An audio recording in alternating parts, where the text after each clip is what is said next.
Monday, and that so happens to be the day that I like to talk about monsters. Hello and welcome to Monster Mondays. I am Geoff Arbuckle, co-host of the podcast Film Seizure, that you can catch each Wednesday morning at filmseizure.com or at a number of podcast providers online.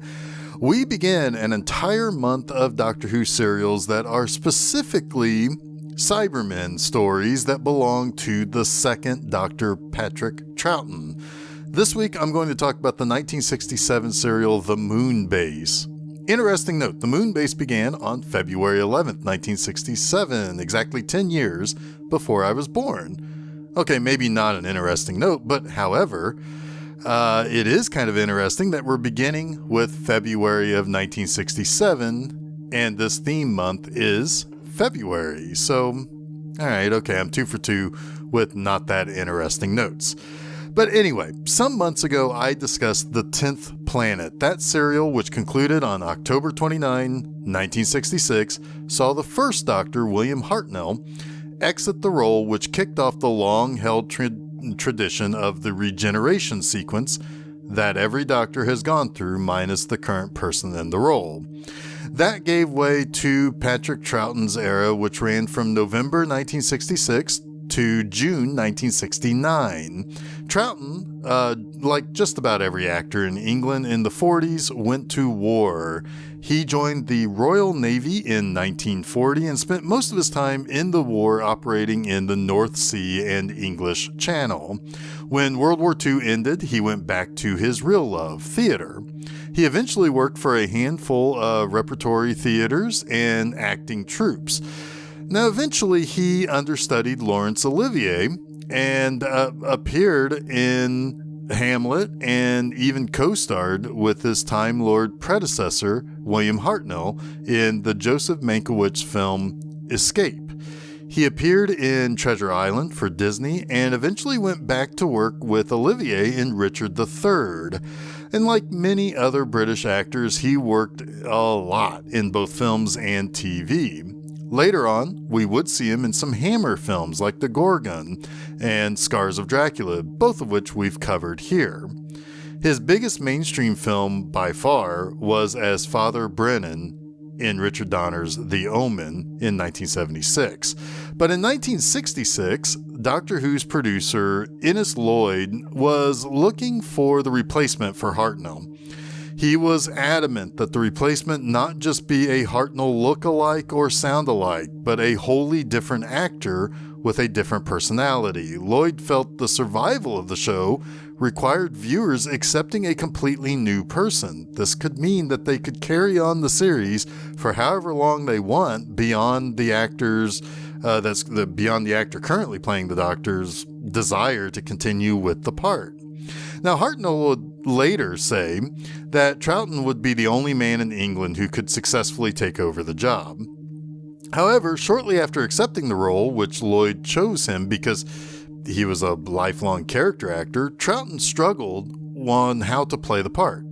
Now, before settling on show creator Sidney Newman's suggestion of just being a cosmic hobo in baggy clothes and disheveled hair, Troughton originally wanted to be kind of a tough-talking sea captain type. Then, kind of sticking with the sea captain kind of style, he thought maybe a pirate type with a turban and blackface. Good Lord, am I glad that he didn't go through with that option. The sea captain would have been maybe kind of interesting, but the blackface guy in a turban? Yikes.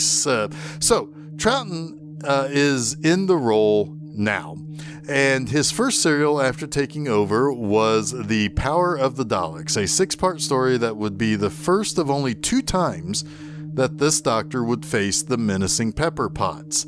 The other was the 7-part serial, The Evil of the Daleks, that concluded season 4, which was the season that Troughton completed after Hartnell started it and had to exit. Now, I don't know quite enough about the behind-the-scenes stuff, but it almost seems deliberate that the Daleks were going to be taking a break. They were by far and away the most recognizable creature that the first Doctor went up against. And I think part of this was because Terry Nation, the Daleks' creator, owned the rights to the creatures, And he was kind of shopping them around to be their own spin-off, as far as leading characters in movies, TV, and more.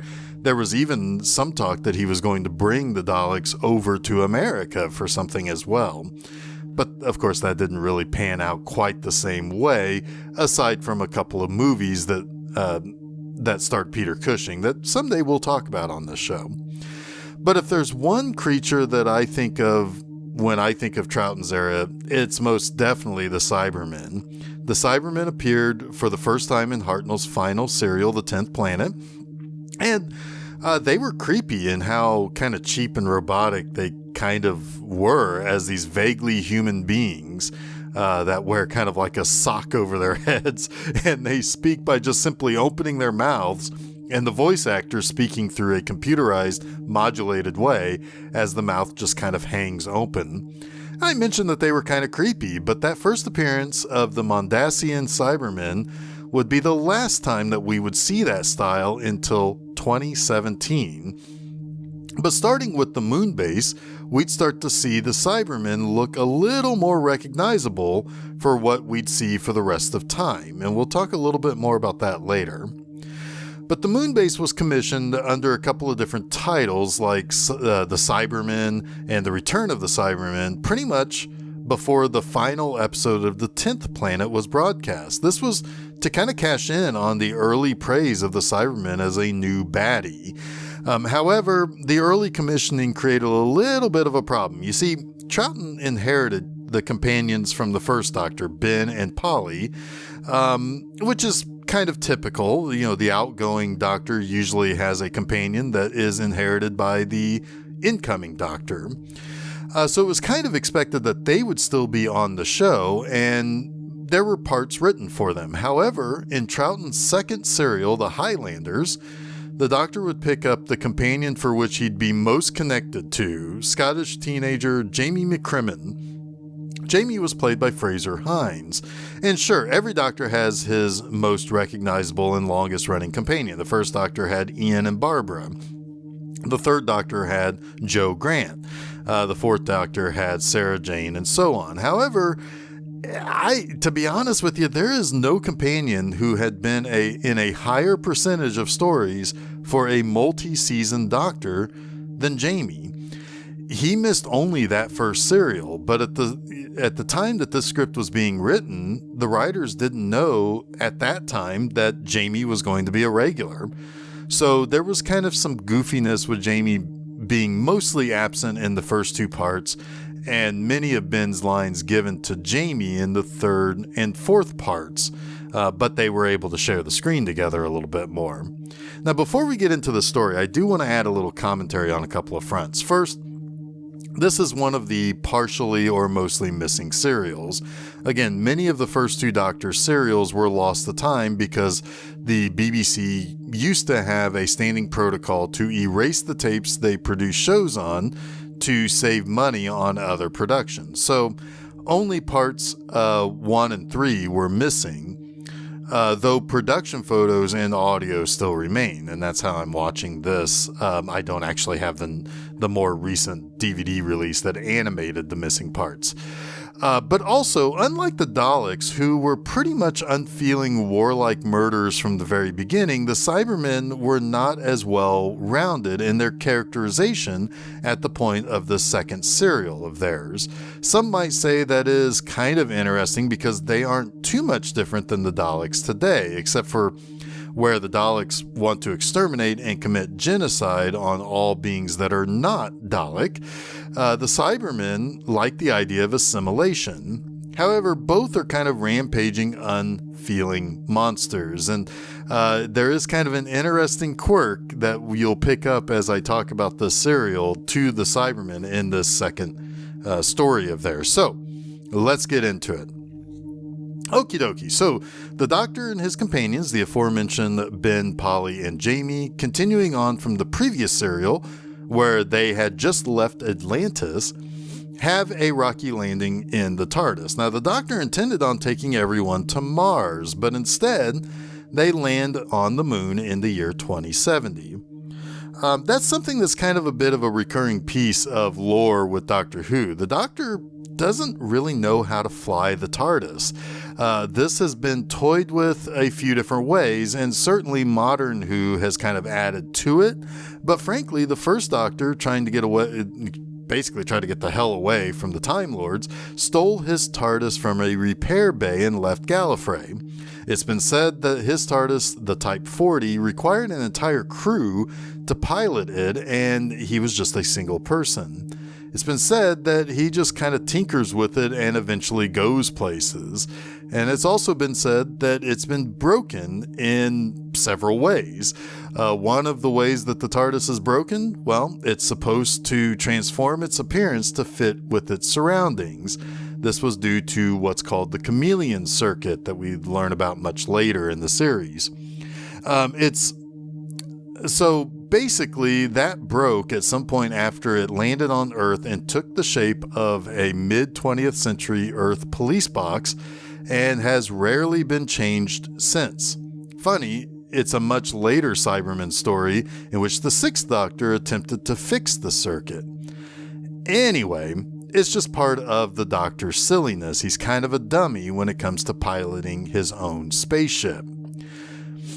Okay, so the Doctor and his companions start to explore the moon, and they have a little bit of goofy play with jumping around the moon's low gravity and what have you. However, Jamie is injured, and when they find this the Moonbase that is discovered by the quartet, they take him to the sick bay there. And the Moonbase is having a little bit of an issue. There's a bacterial or viral outbreak that causes people to look like they have blackened veins or synapses or what have you in their nervous system. And it kind of crawls around their extremities up to their face and their neck. And the kind of stern head of the Moonbase, Hobson, isn't too quick to let the Doctor and his friends leave too quickly.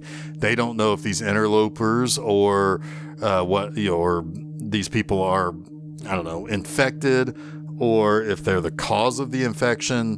So they're going to kind of keep them there. But the Doctor learns what caused the TARDIS to basically crash onto the moon, and that's the gravitron machine that is controlling weather on Earth. The Doctor, Ben, and Polly visit Jamie, and the Doctor leaves Polly to look after the young kid.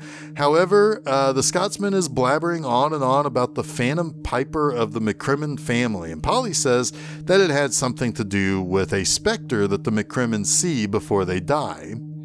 The Moonbase begins to realize that their communications with Earth are being monitored.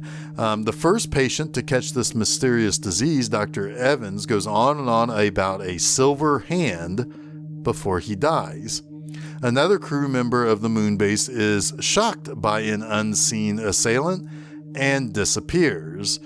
Even Dr. Evans' body ends up missing. When the Doctor goes to investigate the mysterious disappearance of a supposed dead man, Jamie sees his Phantom Piper, a Cyberman. Now, but you basically knew that already, right? I guess the entire preamble of this episode and the entire point of this theme month is kind of ruining the surprises like that. Now, unlike the Daleks, the Cybermen appear often in stories that don't include the race's name in the title. In fact, they appear in only 3 serials that use the word Cybermen in the stories' titles, and they're always kind of used as having a Cyberman kind of appear or have the Cybermen suddenly show up, and they're kind of used almost for shock value most of the time. But anyway, the Cyberman ignores Jamie after a quick examination, and it looks over the other patients and makes off with one just as Polly returns to the sickbay to bring Jamie water. She specifically says that she saw a Cyberman.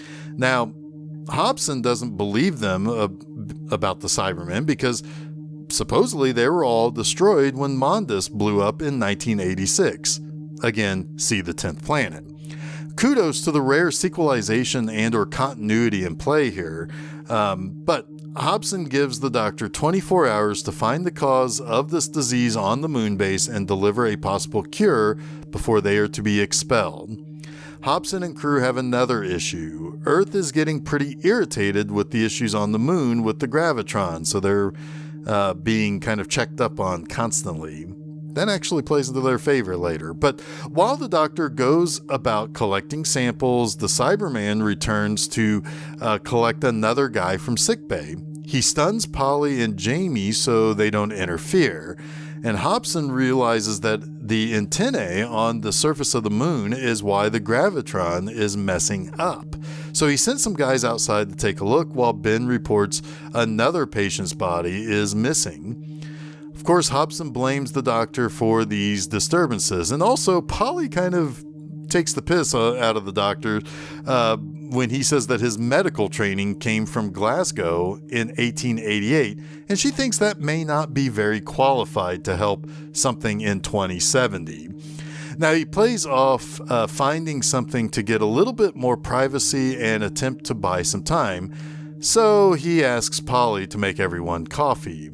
That's kind of part of the issue with this serial. Polly said that she specifically saw a Cyberman, and the doctor doesn't exactly take that very lightly at first, but does nothing to investigate that, or at least we don't see too much that investigates the possibility of a Cybermen invasion.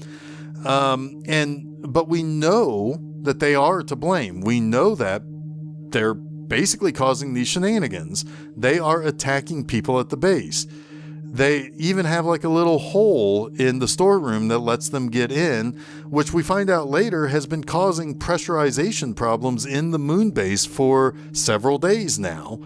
It's not taken very seriously, and the serial kind of spins its wheels for a couple of parts before it really takes everything seriously. But finally, the doctor realizes that the Cybermen have poisoned the base's sugar when one of those cups of coffee infects another crew member.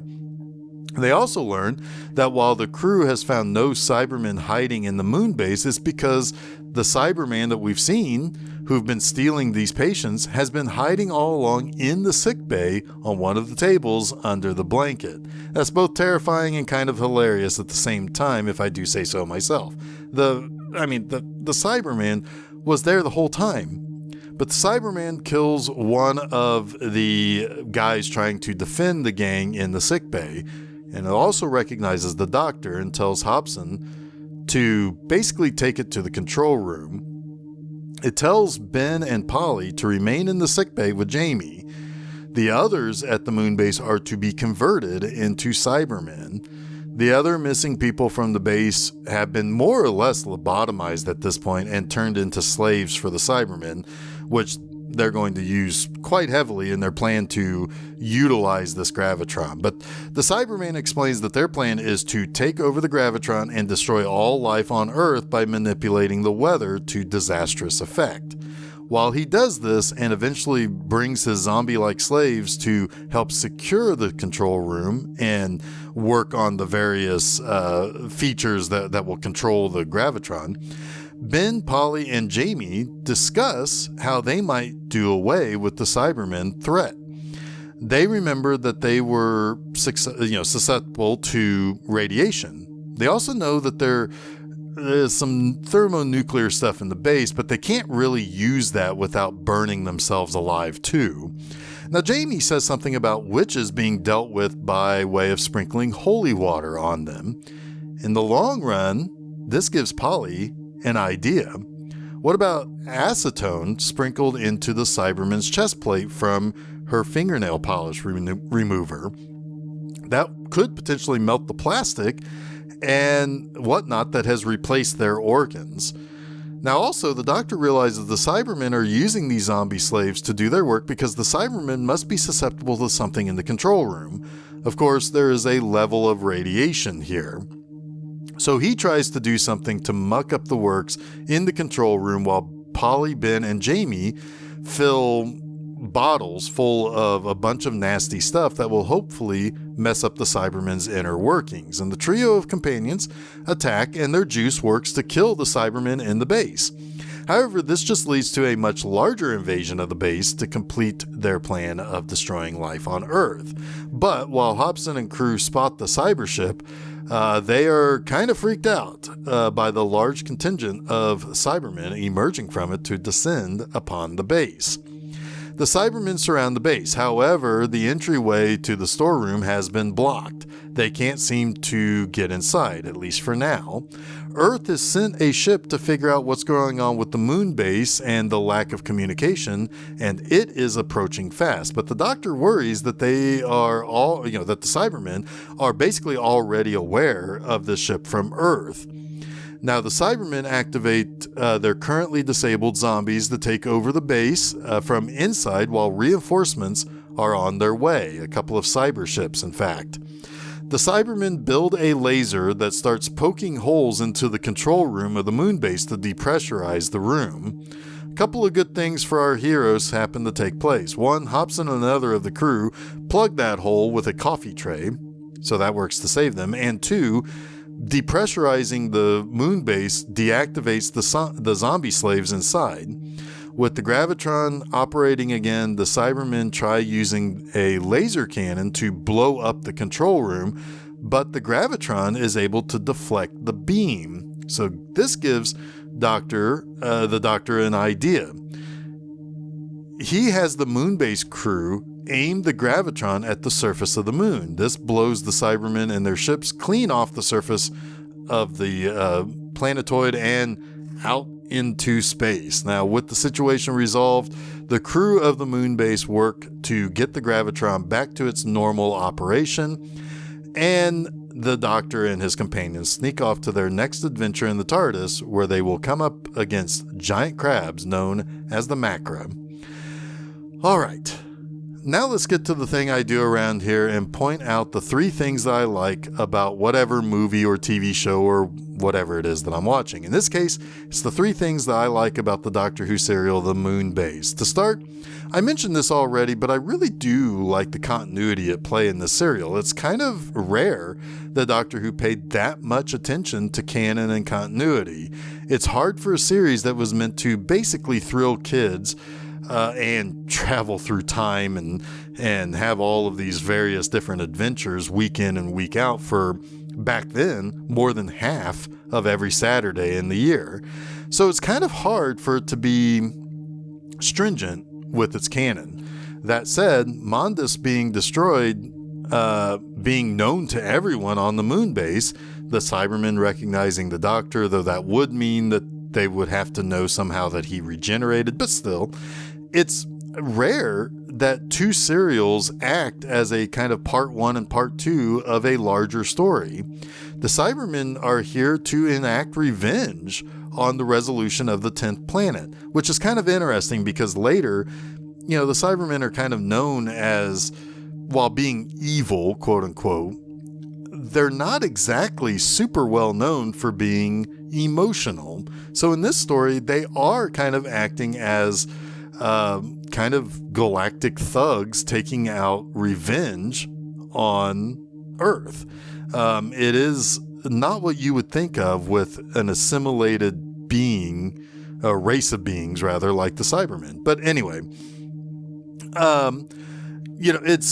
so in fact, of basically all of the Doctor's enemies, the Cybermen tend to have the most amount of continuity between a handful of serials. Some connect, like next week's The Tomb of the Cybermen and Attack of the Cybermen, later on with that next adventure still being a 2nd Doctor adventure, but the other being a 6th Doctor story.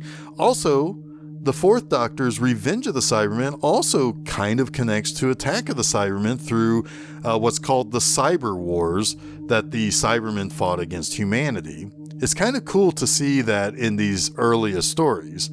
Also, check it out. The ones that deal the most with Telos, which is the adapted home planet of the Cybermen after the destruction of Mondas, and the Cyber Wars are the only 3 stories in the classic era that use Cybermen in their titles. So that's kind of interesting. Now, second, while the episode is kind of silly in the idea that a hole in a Moonbase's windows can be covered up with a metal tray to stop depressurization, or how the Cybermen just have a guy hiding in the sickbay all along and nobody noticed it, or how they are blown off the surface of the moon and they're not able to readjust their ship's navigation to not be totally destroyed. Okay, all of these things are goofy, to be sure. However, there is a classic horror concept at play here that is kind of fun. You still have the idea of the Cybermen being cybernetic, extra strong, extra tough to defeat in a group, and unable to be reasoned with. Okay, check. Good monster. But much like with the 10th Planet, you're trapped with them. Where are you going to go? In the first serial, you were in Antarctica. There's no place to escape to. In this serial, it's the moon. Up there, you have gravity problems. You have no air. It's much colder than even in Antarctica. And in a nice bit of sort of scientific accuracy, the sun is super duper bright to the point that you need to wear this kind of eyewear that looks like you just had your pupils dilated underneath your helmet. So it's that classic trope of being trapped in a place that doesn't allow for escape or traps you in with the monster. So to see this kind of play out perfectly in a movie, go check out Ridley Scott's Alien from 1979. Now, this is where Doctor Who's limited budget can really shine. Yes, they only have so many sets that they can use in this story, but that helps build the horror element by making you feel pretty claustrophobic. So yeah, this episode kind of builds on that horror, element really, really nicely. Thirdly, and this is a little bit shorter, but it's easy to explain, I like the redesign of the Cybermen.